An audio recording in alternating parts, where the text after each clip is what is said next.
Lecture de la deuxième lettre de Saint Pierre apôtre. Bien-aimés, il est une chose qui ne doit pas vous échapper. Pour le Seigneur, un seul jour est comme 1000 ans, et 1000 ans sont comme un seul jour. Le Seigneur ne tarde pas à tenir sa promesse, alors que certains prétendent qu'il a du retard. Au contraire, il prend patience envers vous, car il ne veut pas en laisser quelques-uns se perdre, mais il veut que tous parviennent à la conversion. Cependant, le jour du Seigneur viendra comme un voleur. Alors les cieux disparaîtront avec fracas, les éléments embrasés seront dissous, la terre, avec tout ce qu'on fait ici-bas, ne pourra y échapper.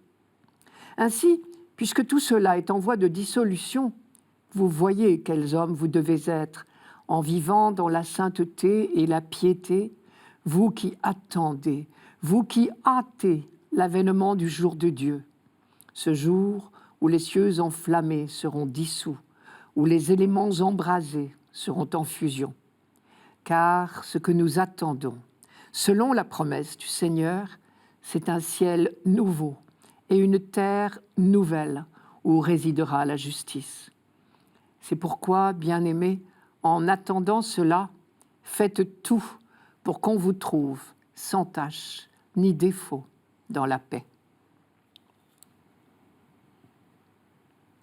Apparemment, la lenteur dans l'accomplissement du projet de Dieu suscitait l'impatience et les questions des premiers chrétiens, auditeurs de Pierre. Il relève la question. Le Seigneur n'est-il pas en retard pour tenir sa promesse ? Et sa réponse est on ne peut plus directe. Le Seigneur ne tarde pas à tenir sa promesse, alors que certains prétendent qu'il a du retard. Cette promesse, Pierre l'explicite avec ces mots à lui. Ce que nous attendons selon la promesse du Seigneur, c'est un ciel nouveau et une terre nouvelle où résidera la justice. Il l'appelle aussi l'avènement du jour de Dieu. On reconnaît ici au passage une citation du prophète Isaïe, je cite Isaïe, « Voici que je vais créer un ciel nouveau et une terre nouvelle ». Et Pierre y ajoute une précision qu'il emprunte au prophète Malachie. Celui-ci annonce une terre nouvelle où résidera la justice. Nous retrouverons cette citation de Malachie tout à l'heure. Face à l'impatience de ses auditeurs, Pierre affirme donc la patience de Dieu. Un peu comme s'il disait « Vous faites preuve d'impatience envers Dieu, mais Dieu, lui, fait preuve de patience envers vous. » Bien sûr, les points de vue des hommes et de Dieu sont forcément tout autres.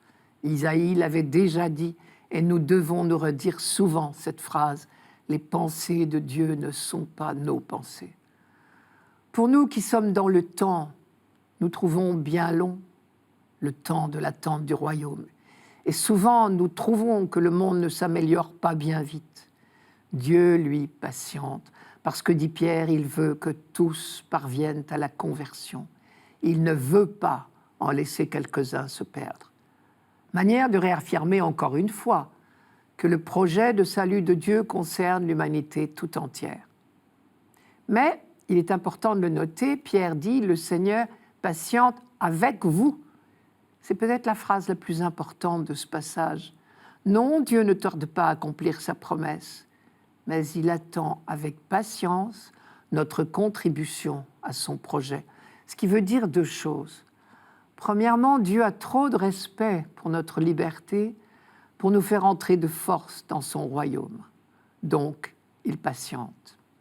Deuxièmement, et c'est une annonce incroyable, Dieu nous propose de prendre notre part dans la réalisation de son projet de sauver tous les hommes.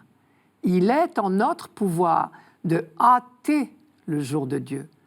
Je reprends le texte d'Isaïe que je citais tout à l'heure, et c'est encore plus beau que ce que nous croyons. Je cite, « Voici, je vais créer un ciel nouveau et une terre nouvelle. Soyez dans la joie, exultez sans fin, car je vais recréer Jérusalem pour qu'elle soit exultation et que son peuple devienne joie. J'exulterai en Jérusalem, je trouverai ma joie dans mon peuple. » Ce qui nous est proposé, c'est de travailler pour l'enthousiasme et l'exultation de nos frères. Voilà qui donne sens à notre vie et devrait nous redonner du courage. Quand Pierre dit « En attendant cela, faites tout pour qu'on vous trouve sans tache ni défaut dans la paix », il veut dire « Vivez déjà selon les valeurs du royaume et c'est ainsi que vous hâterez sa venue ». Au milieu de notre passage, Pierre décrit dans des termes impressionnants cette venue du jour de Dieu. On y reconnaît une annonce célèbre du prophète Malachie. Je vous la donne. « Voici que vient le jour du Seigneur, brûlant comme la fournaise. Tous les arrogants, tous ceux qui commettent l'impiété seront de la paille. Le jour qui vient les consumera, dit le Seigneur de l'univers. Il ne leur laissera ni racines ni branches. Mais pour vous qui craignez mon nom, le soleil de justice se lèvera. Il apportera la guérison dans son rayonnement. » Malachie chapitre 3. Cette description du soleil de justice ne doit pas nous inquiéter, au contraire. Comme toujours, ce jugement annoncé ne coupera pas l'humanité en deux, comme si certains étaient entièrement bons et les autres entièrement mauvais. Il n'y a pas d'homme complètement méchant ou complètement arrogant. Il y a en chacun de nous un peu d'arrogance et de méchanceté. C'est cela qui disparaîtra en un clin d'œil, brûlé dans le feu de l'amour de Dieu. Seules subsisteront les semences du royaume. Le soleil de justice les fera germer. Voilà pourquoi Pierre a complété la citation d'Isaïe. « Nous attendons un ciel nouveau et une terre nouvelle où résidera la justice. » Et c'est pour cela aussi que Pierre peut dire tranquillement à ses interlocuteurs « Faites tout pour qu'on vous trouve sans tache ni défaut dans la paix. Nous n'avons rien à craindre d'un soleil qui apporte la guérison dans ses rayons. »